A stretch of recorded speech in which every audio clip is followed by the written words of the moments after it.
What is up guys, SharpWind here, and today I got yet another epic and useful tutorial for you guys. You guys are gonna love this one. The tip I want to show you guys today is called overlapping action. And yes, it's got a lot to do with the fifth principle of animation called overlap and follow through, which I already covered in a video before. But in this video today, I want to get more into it and show you how to use it in your animation and also how it can benefit your animating style.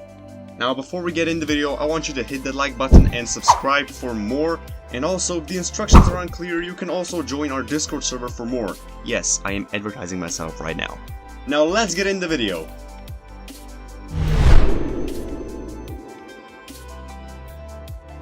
What is the overlapping action? The overlapping action occurs when there's multiple motion being applied to one object at the same time, overlapping each other. For an example, I used overlapping action in the seventh principle of animation called arcs. I'm gonna demonstrate it right here. So the first thing I did was move the ball on the x-axis. Secondly, I'd put the ball in a folder.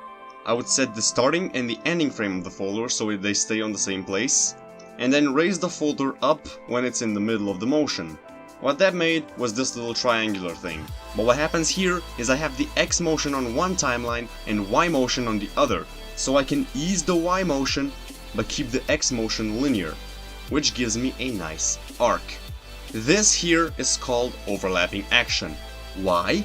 Well, because there's one sphere and two different motions being applied, with different transitions without interfering with each other and messing them up.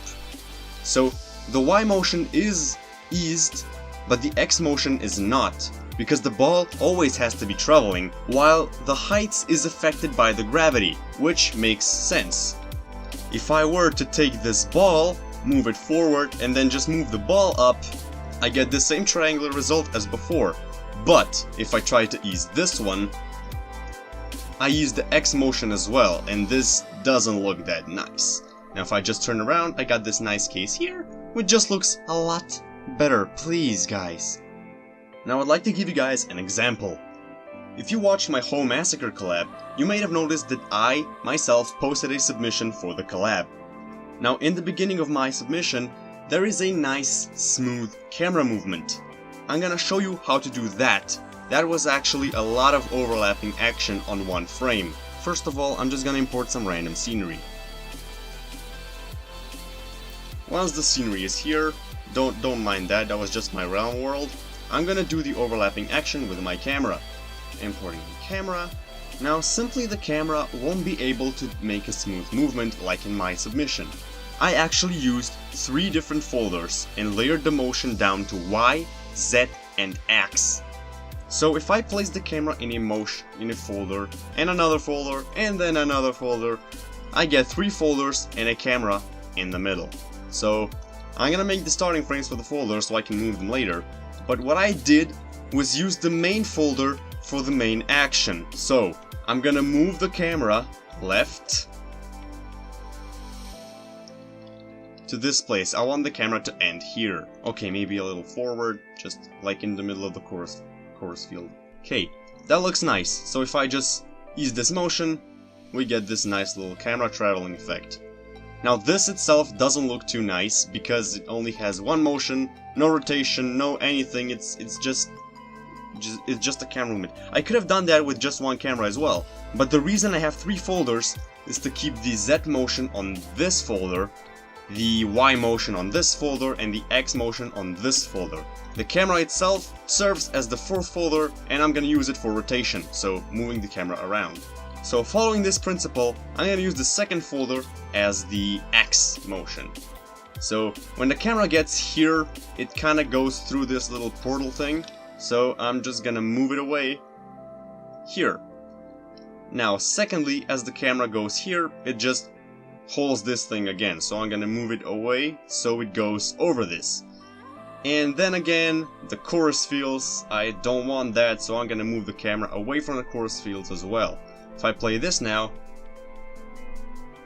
I get different motions. But what's good about this is I can still ease this motion without disturbing the previous one. And this looks a lot more smooth than if I would just use one camera.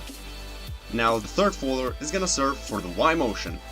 So as it gets here, it's okay. So till here it's fine, I want to keep it as it is. But from here on, I want it to go down a bit. Not because I need to, just because I want to demonstrate.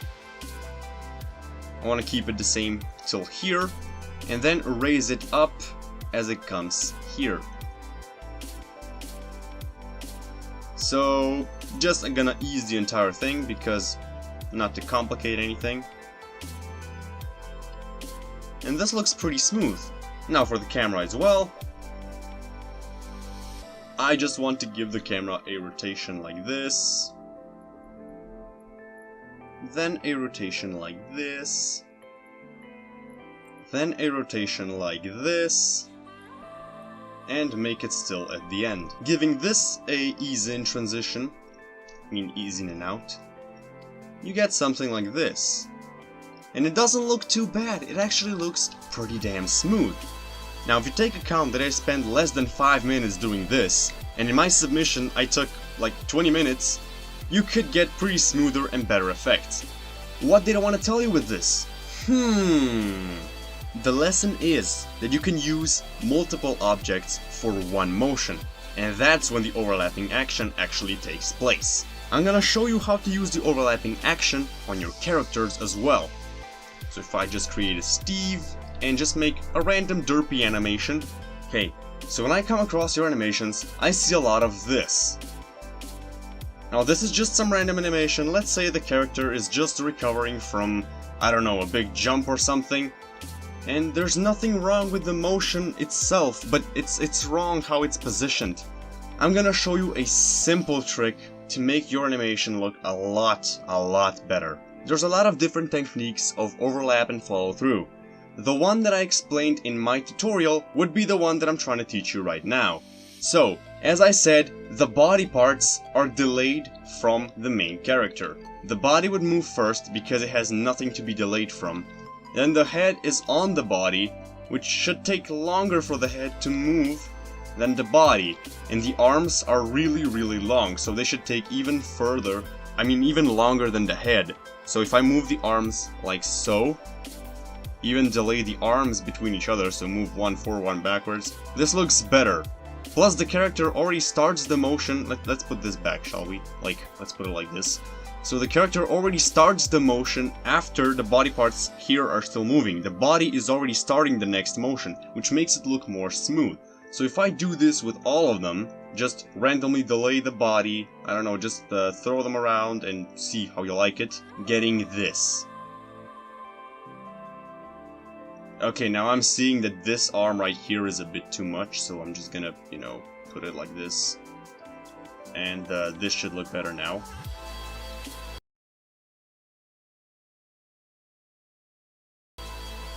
This is what I like. Now, here's a side-by-side comparison. Which one looks better? You tell me, which one looks better? Now I don't want to see this ever again. Hear me, guys? I want you to use the new technique I showed you right now. Plus, there's another way to use overlap and follow through. And this way applies it to individual body parts. Now I'm gonna show you how this works. I'm gonna take this Steve character again, and what I want to do is I'm not gonna bother with the body parts at all. I just want to move his right arm. So let's say he's got like -30 and a -50 motion here. 15, not 50, 15. And let's say I want the Y motion to stop here, but have the Z motion from here to here. You know what I mean? Look, I want his arm to be rotating in a Y axis from these 2 points. Between these two is the Y motion, and these 2 frames are the Z motion. So let's say how we want to do this. So this is okay, this is okay, this is okay for the Y. I'm looking at the Y now. So the Y is where it was supposed to be, that's perfect. The Z starts here, so -15 is okay for Z here. This is where Z should be 0.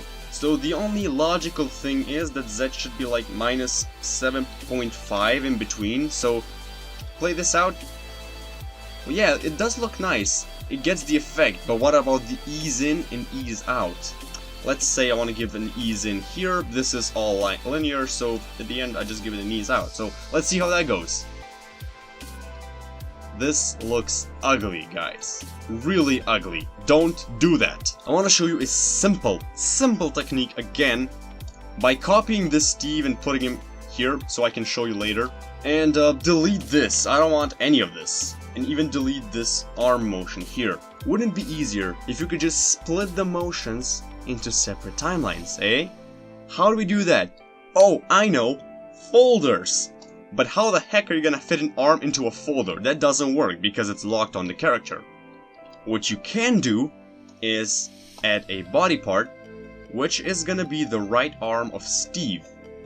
Now I wanna log this Steve's arm to his real arm. As you see, it gets glitched down because it's on the lower half. So I wanna parent it to the upper half.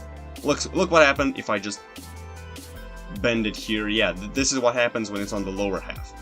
What I want to do is log this on the upper half so it fits the arm. So I don't know why is it positioned that far away. I'm just gonna put the position to 0 and that should fix it. It's back in the middle. If that happens, just put the position to 0.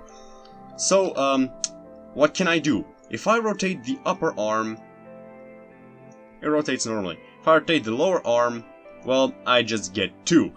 We can avoid this simply by selecting the main arm and not making it invisible, because that will make both the arms invisible, but go to color and alpha it down. So now only the upper arm is invisible while the lower arm is still here, which just gives you one arm. Now if I move this, moves. Now if I move this, moves again. So basically I got 2 different motion for the same arm.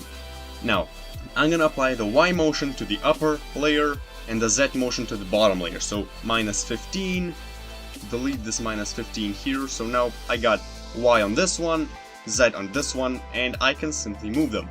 So I set the Y from 0 to 20, make it here, and the Z from 10 to 30. No, maybe even less, because there's only 15 degrees to be moved, so yeah, just like that. Now if I see this, it's gonna overlap nicely, but doesn't look much different than what's happening here. This actually looks smoother, this one, the left one. What I can do, again, is give them these in and out transitions, because they're on separate timelines and it's not gonna disturb it. Now this one looks a lot more smooth, doesn't it? Now, again, I don't want to see this ever again, hear me? I want to be seeing this a lot more. Now, it seems absurd to have, like, 2 folders for each body part. That's crazy. I mean, that's a lot of body parts for nothing. So, what you can do is just give them 1 each. Now what I'm saying here is that you don't have to layer all the body parts down just to get 1 motion. That's also crazy talk, guys. Simply 1 folder is more than enough for your smooth needs. Actually, you don't have to use that technique at all. Or you can move a million folders at once if you're skilled enough and have the patience for that. I basically wanted to show you guys that there's a much simpler way to achieve smooth movements just by overlapping 2 different actions together and give them a smooth transition. There's nothing difficult about that. Guess what? This method even works with skins! So from now on, I want to be seeing a lot more smooth action, guys. This is a pretty good tutorial for you all. Anyways, if I didn't convince you at the beginning, I'm convincing you now. Click that subscribe button and you'll get a lot more tutorials like this. I'm pretty sure that's gonna be helpful for you. Also, again, join the Discord server. There's a lot of interesting topic going on there. And I hope I'll be seeing a lot more better animations in the future. So, thank you for watching this video, and stay sharp!